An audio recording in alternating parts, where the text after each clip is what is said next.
You some extra techniques on this one. Some of them are going to be a little bit more simple, maybe some a little bit more realistic. But the whole concept is we're going to go with the flow. We're going to try and go with his energy rather than going against it. Just a simple concept. Whether you choose to do it or not, it's okay. But like I said, if you come from a different art and you already have some great techniques that you feel comfortable with, then you can do that. So, show you a couple different if he techniques. comes in with a number 6, which is the last to the count that I normally would teach, it's going to be a straight thrust. Now there is a difference if he comes for the face and if he comes for my stomach. Most people, when they come in with a straight thrust, they're going to try and get you in the stomach. Prison style and all that, you know, they might be this close to you, they'll grab a hold of your shoulder and they'll just keep trying to jam this in there. If you watch some other knife videos where they do a lot of freestyle, real life scenarios, the guy's just going crazy and he's doing a lot of these little thrusts. So most likely it'll go for this here, for the stomach or the chest area, but we can go over some of the stuff with the face later. So if he comes in with a number 6, his energy's coming straight into me.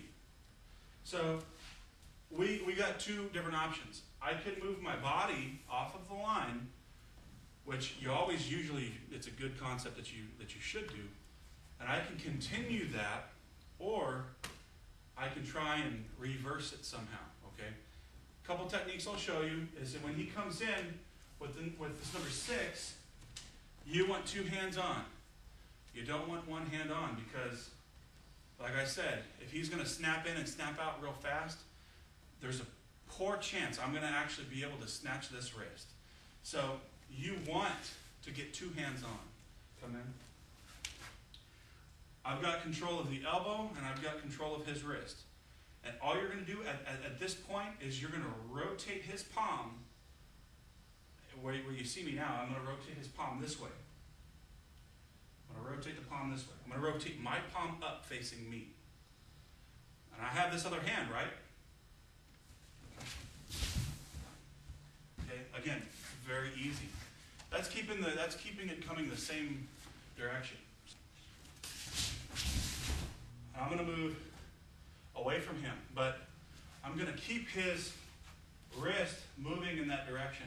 The problem with the technique is, like I said, if he comes in, see now I grab the knife and he could just cut me up with my hand. I'm going to just ruin my hand. So there's a chance that you will get the wrist. There's a chance that you won't. Come in. Okay, we're almost basically going the same direction. What I'm going to do is I'm going to turn into him, and I'm going to just do a basic wrist lock, which I'll show you with a different angle.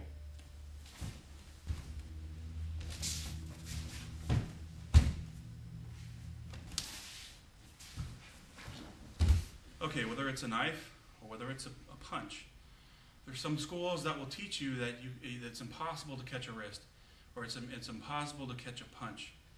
And let me explain that a little bit. If you look at me here, my shoulder's here, my elbow's here, my wrist is here, my fist is there, right? It's all basically connected. What's the spot that travels the least?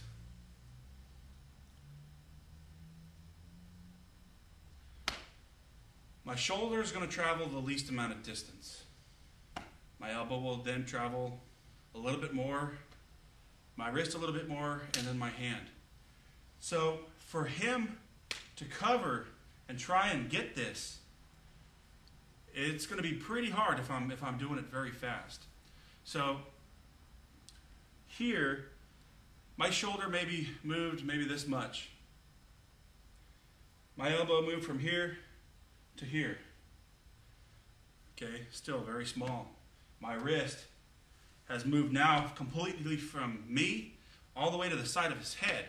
So as you can see, the wrist is going to cover more distance, and for you to actually try and catch that, be precise about catching it, there's a good chance that it might not work. So you may want to try and go for the elbow area and do a technique there. One more thing, going a little bit more in depth with the number 6 attack, with the first one that we did, which if you guys can learn this, it's so smooth and it's very simple. You're basically just going to try and catch him with 2 hands. So we're going to do it slow, and I'll see if I can get everything explained to you. If he comes in with a number 6, okay, I can move back, I can move to the side, I can move this way. Now, realistically, if he came in and I moved this way, I would push his arm away that way. I wouldn't have it this way. So what you want to do is, you can do 2 things, and we're going to talk about the difference.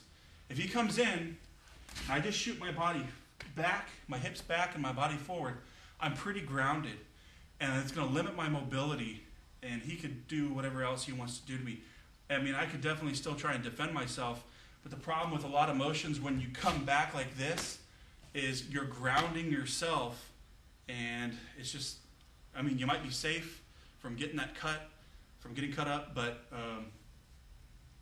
it ruins your mobility. So, one more time, if he comes in with a number 6, and I move off the line, okay, so I'm still moving off the line, I've got his wrist, and I've got his elbow. I want to do both at the same time, okay? One more time. One more time. So I'm going to put the 2 together, and what I'm going to do is come in. I'm going to continue this motion as I face. I basically want to turn his palm up so that his elbow is exposed. If his elbow is exposed, it's very easy for me to take him down because his elbow is very weak here. Come in again. From here is his wrist is going to have to be higher than his elbow. Okay. For example, we'll do this arm. Go ahead. Right now, his wrist is lower than his elbow. When I turn this, okay, just like that, I need to get the wrist above the elbow.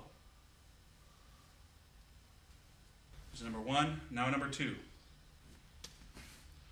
What's going to happen from here is I'm going to straighten my arm down and pull this wrist up. And with very minimal force, he goes down.